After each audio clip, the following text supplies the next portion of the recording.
Welcome to the enlightened academy. आज हम लोग ला रहे हैं hello friends, welcome to the enlightened academy. नया दिन, नया करंट अफेयर, 18 अक्टूबर का करंट अफेयर आज हम कवर करेंगे इस वीडियो में। तो पहला टॉपिक है आज का CSR। काफ़ी न्यूज़ में आप सभी जानते होंगे कॉरपोरेट सोशल रिस्पॉन्सिबिलिटी। दो कारणों से न्यूज़ है। एक तो CSR अमेंडमेंट रूल्स लाया गया है, करेक्ट? क्या लाया गया है? CSR amendment rule 2022। तो कुछ चेंजेस करे गए हैं CSR में। तो पहले मैं आपको CSR समझा देता हूँ कि क्या होता है। देखिए, कॉर्पोरेट सोशल रिस्पॉन्सिबिलिटी होती है किसी भी प्राइवेट कंपनी, गवर्नमेंट कंपनी को अपना प्रॉफिट का कुछ हिस्सा सामाजिक कार्यों में लगाना होता है, क्योंकि इसी समाज से वो इतना पैसा अर्न कर रहे हैं, करेक्ट? तो रूल क्या कहती है? रूल ये कहती है कि 2% ऑफ द नेट प्रॉफिट, ठीक है, 2% ऑफ द नेट प्रॉफिट। और वो भी नेट प्रॉफिट क्या उस साल का नहीं, एवरेज ऑफ प्रीवियस 3 ईयर्स। कि आज अगर फाइनेंशियल ईयर है तो प्रीवियस 3 साल का हम एवरेज निकालेंगे नेट प्रॉफिट, और उसका 2% हम किधर खर्च करेंगे? CSR में, ठीक है? CSR बेसिकली किस अप्रोच पे चलती है? तो ये आपको याद रखना है, ट्रिपल बॉटम लाइन अप्रोच। कोई भी कंपनी को ये अचीव करना होता है, ट्रिपल बॉटम लाइन। अब इसका मतलब क्या होता है? Economy, correct? दूसरी होती है इन्वायरमेंट, और थर्ड होता है सोशल। कि हर कंपनी को अपने CSR की जो चीज़ें हैं वो इकोनॉमी में कंट्रीब्यूट करना, इन्वायरमेंट में भी और सोशल में भी। बट क्या कुछ सवाल ये आता है, क्या सभी कंपनीज को 2% अपने प्रॉफिट का CSR में लगाना है? नहीं, ऐसा नहीं है। तो क्राइटेरिया है। क्या क्राइटेरिया है? ये क्राइटेरिया आपको याद रखना है। देखिए, पहली बात तो net profit, net average profit. देखिए, नेट एवरेज प्रॉफिट कितनी होनी चाहिए आपके पास? 5 करोड़ रुपीस या उससे ज़्यादा, ठीक है? और ये नेट एवरेज प्रॉफिट किसका लेंगे? For the 3 consecutive year, for the 3 previous year और प्रीसीडिंग ईयर। अगर कोई कंपनी अपने पीछे 3 सालों में एवरेज अगर तीनों का निकाल करके 5 करोड़ रुपए हर साल अगर प्रॉफिट अर्न कर रही है, तो उसे 2% अपना लगाना पड़ेगा। नेट टर्नओवर कितना है? नेट टर्नओवर आपका होना चाहिए 1000 करोड़, और नेट वर्थ कितनी होनी चाहिए? 500 करोड़। अगर आपकी कंपनी इस क्राइटेरिया को फुलफिल कर रही है तो 2% का आपको CSR देना पड़ेगा। नाउ अब CSR अमेंडमेंट रूल्स में क्या क्या चेंजेस करे गए? पहले तो एक CSR कमेटी बनाने की बात करी गई है, ठीक है? CSR committee for unspent money. जैसे मान लिया जाए कि 2% अगर पूरी तरह से खर्च नहीं हो पाया तो कुछ पैसे बच जाते हैं, तो उसको देखने के लिए हर कंपनी को एक कमेटी बनाना है नए रूल के हिसाब से। दूसरी जो मेजर चेंजेस हुई है वो ये हुई है कि इम्पैक्ट असेसमेंट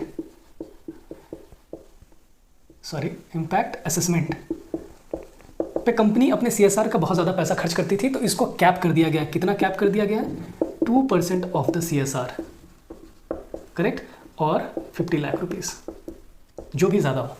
मतलब क्या होता था कि इम्पैक्ट कि हम जो प्रोजेक्ट करने वाले हैं समाज में या सोसाइटी पे या एनवायरनमेंट पे, उसका इम्पैक्ट कितना होगा, तो उसमें असेसमेंट पहले, प्रोजेक्ट कोई भी CSR के थ्रू कोई भी वर्क करने से पहले इम्पैक्ट करने में ही वो पैसा डाल देती थी, तो ओरिजिनल काम होता नहीं था। इसलिए उन्होंने क्या करा अब नए रूल में कि आपको 2% से ज़्यादा इम्पैक्ट असेसमेंट में नहीं खर्च करने हैं। कि कोई प्रोजेक्ट जो आप कर रहे हैं उसका इम्पैक्ट हमारी सोसाइटी पे कितना पड़ रहा है, उसी को सिर्फ जांचने के लिए पैसे खर्च होते थे और एक्चुअल वर्क पे नहीं होते थे, इसलिए इसको कैप कर दिया गया।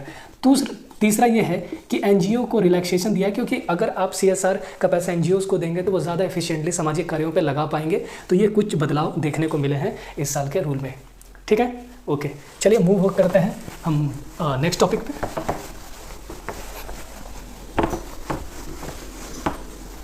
नहीं, okay, next topic is ST status.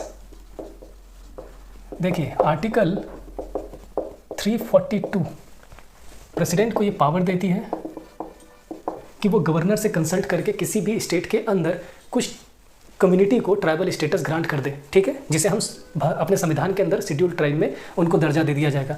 तो इस बार total 5 tribe from 4 states grant किया गया है क्या? ST status. ये आपको याद रखना है। कौन कौन से 5 ट्राइब हैं? बिंजिया ट्राइब, ये कहाँ की ट्राइब है? ये है छत्तीसगढ़, ठीक है? ये आपको याद रखना एग्जाम पॉइंट ऑफ व्यू से। गोंड ट्राइब, ये कहाँ, यूपी की ट्राइब है। Third one is Hatti tribe, that is from Himachal, Simarpur district. And Nari Koravan and Kuri Vikran, ये तमिलनाडु से। तो टोटल 5 कम्युनिटी को एसटी स्टेटस दिया गया है, ये आपको याद रखना है। और ये भी याद रखना है कि किस आर्टिकल के अंदर दिया जाता है, that is ST status, that is article 342। Okay, चलिए आगे बढ़ते हैं। Next is the PM divine scheme.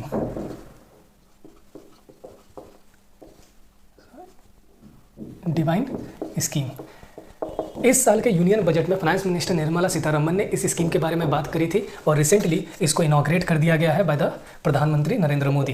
PM divine का मतलब क्या है, देखिए डिवाइन का मतलब है development, that is development. I stands for initiative for north eastern region, correct, north eastern states के लिए ये स्कीम है। क्लियर। नाउ इम्प्लीमेंटिंग एजेंसी कौन है, that is ministry of DoNER. ये आपको पता होगा, मिनिस्ट्री है development of north eastern region, एक अलग से मिनिस्ट्री बनाई गई है, ये इम्प्लीमेंटिंग एजेंसी है। 100% जो फंडिंग होगी वो सेंटर करेगी, करेक्ट। और मिनिमम बेसिक रिक्वायरमेंट जो किसी स्टेट की होती है, लाइक इलेक्ट्रिसिटी हो गई, कनेक्टिविटी हो गई, रोड ट्रांसपोर्ट एक्सेट्रा, ये सारी चीज़ें नॉर्थ ईस्टर्न स्टेट में आज भी बहुत बेसिक जो रिक्वायरमेंट है वो आज भी वहाँ तक नहीं पहुँच पा रही है। उसी को फुलफिल करने के लिए ये स्कीम प्रोजेक्ट सरकार लागू कर रही है, that is MBR, minimum basic requirement जो है किसी भी स्टेट की। नाउ कितना पैसा खर्च किया जा रहा है, that is 66,000 crore.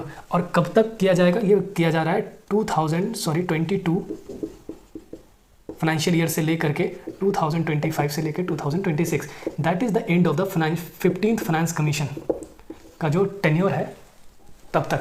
15th finance commission के बारे में आप क्या जानते हैं, इसके चेयरमैन कौन है, NK सिंह, ये भी आप याद रख लीजिए, ठीक है। 15th फाइनेंस कमीशन सेटअप करी जाती है, कॉन्स्टिट्यूशनल बॉडी है, ये आपको याद रखना है, okay.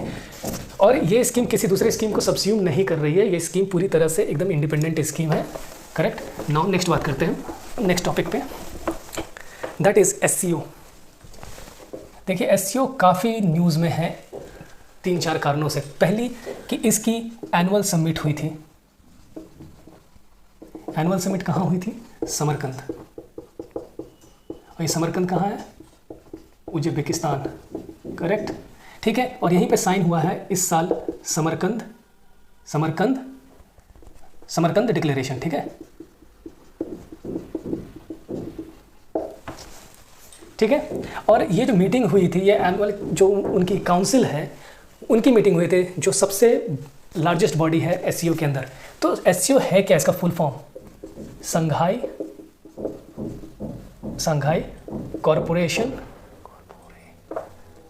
Corporation organisation, correct.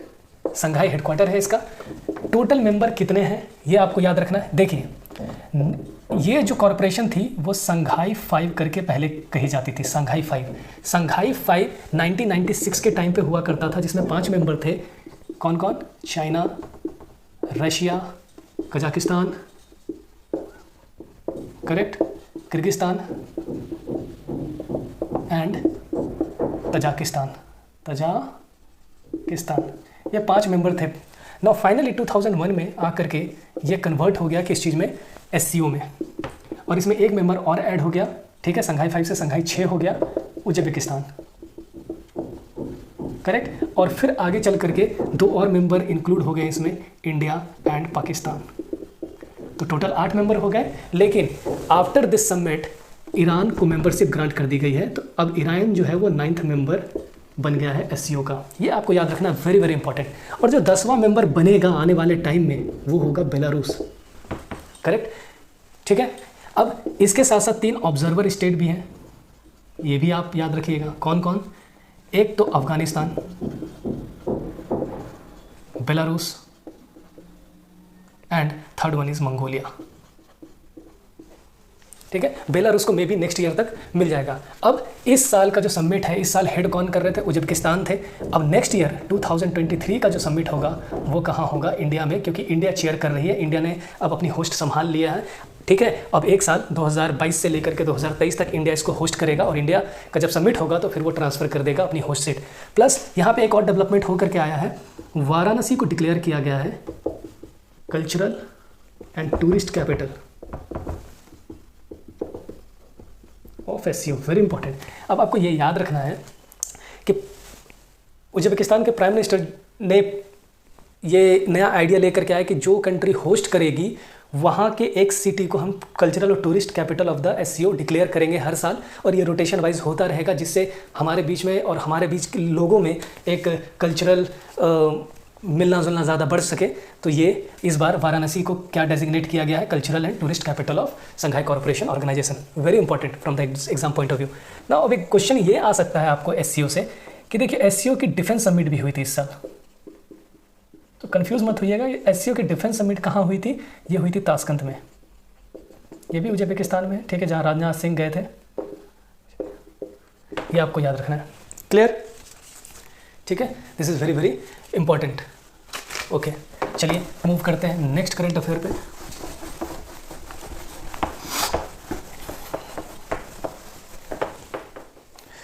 Interpole. देखिए इंटरपोल क्या होता है? International police. हेडक्वार्टर इसका कहाँ है? Leone, France. और इंटरपोल इस बार बहुत कारणों से न्यूज़ में है। पहली बात क्या है कि 19th जनरल असेंबली की मीट हो रही है, और वो कहाँ हो रही है? न्यू दिल्ली में। 25 सालों के बाद ये मीटिंग इंडिया में हो रही है। करेक्ट? इस्टेब्लिश कब हुई थी ये 1923 में हुई थी। ये एक इंडिपेंडेंट ऑर्गेनाइजेशन है जिसका यूनाइटेड नेशन से कोई लेना देना नहीं है, पहली बात तो। ठीक है, तो एक तो इस वजह से न्यूज़ में है। करेक्ट? अब इंटरपोल ने इस बार जो इसकी सिंगापुर डिवीज़न है, उन्होंने सीबीआई को, इंडियन गवर्नमेंट को एक इनपुट दिया, जिसके बाद सीबीआई ने एक ऑपरेशन लॉन्च किया, दैट इज ऑपरेशन मेघचक्र। ठीक है, CSAM, child sexual abuse material in internet के क्रैकडाउन के लिए इंडिया में हर जगह सीबीआई छापे मार रही है, क्योंकि भारत देश नंबर 1 कंट्री है जहाँ पे चाइल्ड सेक्सुअल एब्यूज़ के मटेरियल्स जो होते हैं वो इंटरनेट पे अपलोड कर दिए जाते हैं। इसी के क्रैकडाउन के लिए जब इनपुट दिया गया इंटरपोल से, तो इन्होंने मेघचक्र, तो आपको ये भी याद रखना है कि मेघचक्र ऑपरेशन कौन कंडक्ट कर रही है? तो वो है सीबीआई। ठीक है, तो आपको इंटरपोल से ये याद रखना। और भी देखिए, इंटरपोल अलग अलग तरीके की नोटिस जारी करती है। टोटल 8 नोटिस जारी करती है, like red notice, blue, green, yellow, purple, orange. ठीक है, एक यूनाइटेड नेशन स्पेशल नोटिस जारी की जाती है, और एक होता है red, blue, green, yellow, purple, orange. हाँ, एक होती है ब्लैक नोटिस। टोटल ये 8 नोटिसेस इंटरपोल पब्लिश करती है। तो ये भी आपको याद रखने हैं, मे भी कभी एग्जाम में क्वेश्चन पूछ ले कि ये नोटिस जो है 1-2 कौन जारी करती है। ठीक है, इसमें सबसे बड़ी नोटिस जो होती है वो होती है हाई अलर्ट की नोटिस, जो होती है वो रेड नोटिस, कि आप किसी भी पर्सन को अरेस्ट करने के वारंट दिया जाता है। अलग बात है कि सरकार उसको अरेस्ट कर सकती है, जो भी मेंबर कंट्री। टोटल कितने मेंबर कंट्रीज है इसमें? 195 मेंबर कंट्रीज हैं इंटरपोल पे, और इस बार 2000 से ज़्यादा लोग दिल्ली में इकट्ठा होंगे नवंबर के मंथ में, जहाँ पे ये मीटिंग कंडक्ट करी जाएगी। ठीक है, ओके।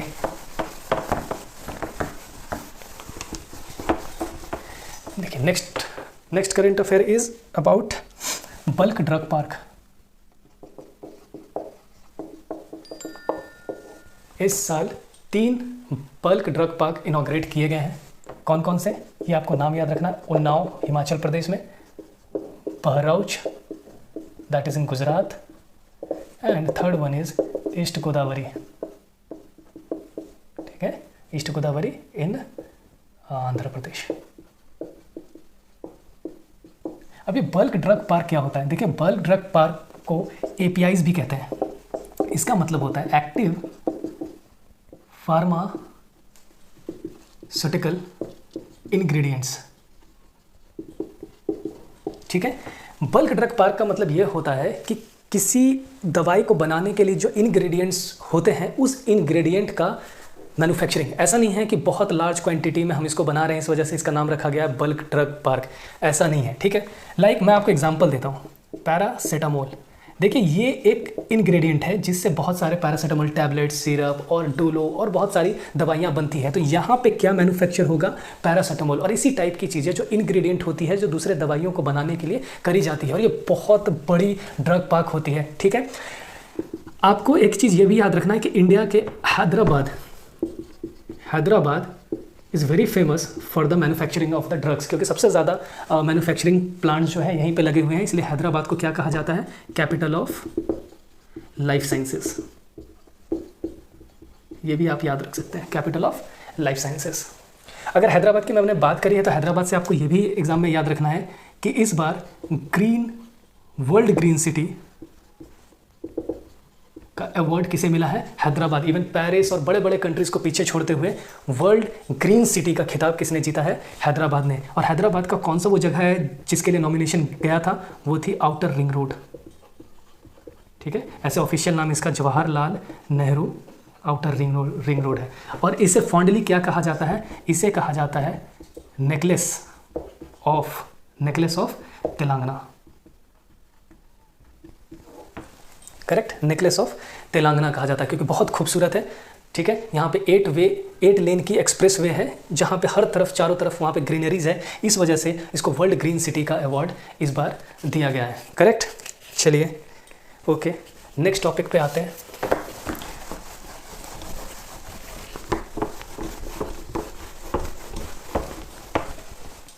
देखिए नेक्स्ट टॉपिक है ककाडू एक्सरसाइज। देखिए ककाडू एक्सरसाइज जो है वो रॉयल ऑस्ट्रेलियन नेवी कंडक्ट कर रही है, और ऑस्ट्रेलिया के डार्विन जो एक जगह है वहाँ पे ये कंडक्ट किया जा रहा है, ठीक है। हर साल होती है, एक मल्टीलैटरल एक्सरसाइज होती है नेवी की। और इंडिया से कौन सी वेसल गई है ये आपको याद रखना है, तो INS Satpura, correct, and P-81 maritime petrol aircraft, ये दो इस पर पार्टिसिपेट कर रही है, ठीक है। That is very very important, आपको यह याद रखना है। अब INS सतपुरा क्या है, INS सतपुरा है stealth frigate, correct. INS Satpura is a stealth frigate worship है, करेक्ट। अब अगर स्टील्थ फ्रिगेट की मैंने बात करी है तो आपको एक चीज़ और भी बता दूं करंट अफेयर से, INS तारागिरी ये न्यू इंडिजिनस स्टील्थ फ्रिगेट है, वॉरशिप।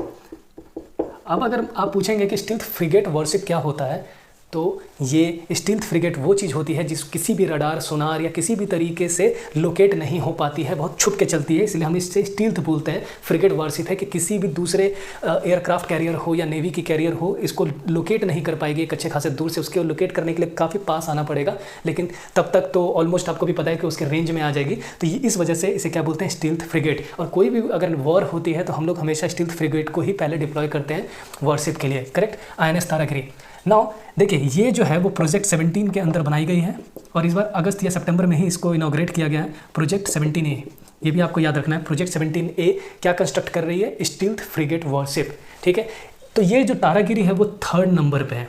ऑलरेडी दो स्टील्थ फ्रिगेट इंडिया को डेडिकेट कर दिए गए हैं। वो कौन कौन से फ्रिगेट हैं आप कमेंट करके बताइए। मैं एक का बता देता हूँ पहले, नीलगिरी, और दूसरे का वो आप मुझे बताइएगा। वैसे मैं आपको एक और इन्फॉर्मेशन दे देता हूँ, तारागिरी जो है वो उत्तराखंड में एक हिल का नाम है, करेक्ट। और नीलगिरी तो आपको भी पता है कि वेस्टर्न घाट में एक हिल का नाम है, क्लियर। और दूसरा जो स्टील्थ फ्रिगेट है प्रोजेक्ट 17 के अंदर, उसका नाम क्या है ये आपको कमेंट करके बताना है, ठीक है। ओके चलिए आगे बढ़ते हैं। तो नेक्स्ट वन इज इब्सा। देखिए इस इंडिया, ब्राज़ील, साउथ अफ्रीका,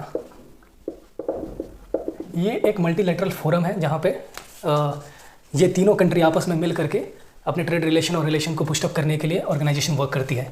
इस बार इनकी एक मैरीटाइम एक्सरसाइज भी हो रही है, दैट इज़ कॉल्ड इप्सामार, ठीक है। और ये कहाँ पे हो रहा है, साउथ अफ्रीका में। इस बार इसकी मीटिंग भी बैठी है, एनुअल मीटिंग, और एनुअल मीटिंग भी साउथ अफ्रीका में ही हुई है, और इप्सा मार जो नेवी की एक्सरसाइज है वो भी कहाँ हो रही है, साउथ अफ्रीका में ही हो रही है। Correct, IBSA means India, Brazil, South Africa maritime exercise. Correct, अब ये मैरीटाइम एक्सरसाइज में कौन इंडिया की तरफ से बेसिकली रिप्रेजेंट कर रहे हैं, दैट इज INS तरकस। ये एंटी गाइडेड मिसाइल फ्रिगेट है। करेक्ट, INS तरकस, ये भी आपको याद रखना है अगर इप्सा की बात हुई है तो। क्लियर। नाउ एक और मिलिट्री एक्सरसाइज है, दैट इज मिलिट्री एक्सरसाइज हो रही है, दैट इज कॉल्ड प्रस्थान। अब ये प्रस्थान क्या है, ये देखिए ऑफशोर नेवी एक्सरसाइज है। नेवी एक्सरसाइज, आप इसे बोल सकते हैं नेवी और कोस्टल गार्ड एक्सरसाइज। ये कहाँ पे हो रही है, ईस्ट गोदावरी में। ये आपको बस याद रखना है, ये हर 6 महीने पे होती है। प्रस्थान एक जो नेवी एक्सरसाइज है वो हर 6 मंथ में होती है, और कहाँ पे होती है, ईस्ट गोदावरी रीजन में, क्योंकि यहाँ पे गैस के बहुत सारे रिजर्व्स हैं। करेक्ट, एक और नेवी एक्सरसाइज मैं आपको बता देता हूँ, जिमेक्स। ठीक है, ये जापान इंडिया मैरीटाइम एक्सरसाइज है, ये इंडिया और जापान के बीच में होता है, और इस बार ये कहाँ पे हो रहा है, बे ऑफ बंगाल में। ये 6th टाइम है कि जिमेक्स कंडक्ट हो रहा है। ठीक है, मैं आपको एक और बता देता हूँ, दैट इज वज्र प्रहार। ये इंडिया और USA के बीच में होती है, इंडिया एंड USA। ठीक है, नाउ एक क्वेश्चन मैं आपसे पूछता हूँ, इंडिया और USA के बीच में एयर एक्सरसाइज कहाँ होती है, एयरफोर्स की जो एक्सरसाइज होती है उसका नाम क्या है, कमेंट करके आप बताइए। ठीक है, तो आज के लिए इतना ही। हम 19 अक्टूबर के करंट अफेयर रिसेंटली पब्लिश करेंगे। ठीक है, तब तक के लिए जय हिंद।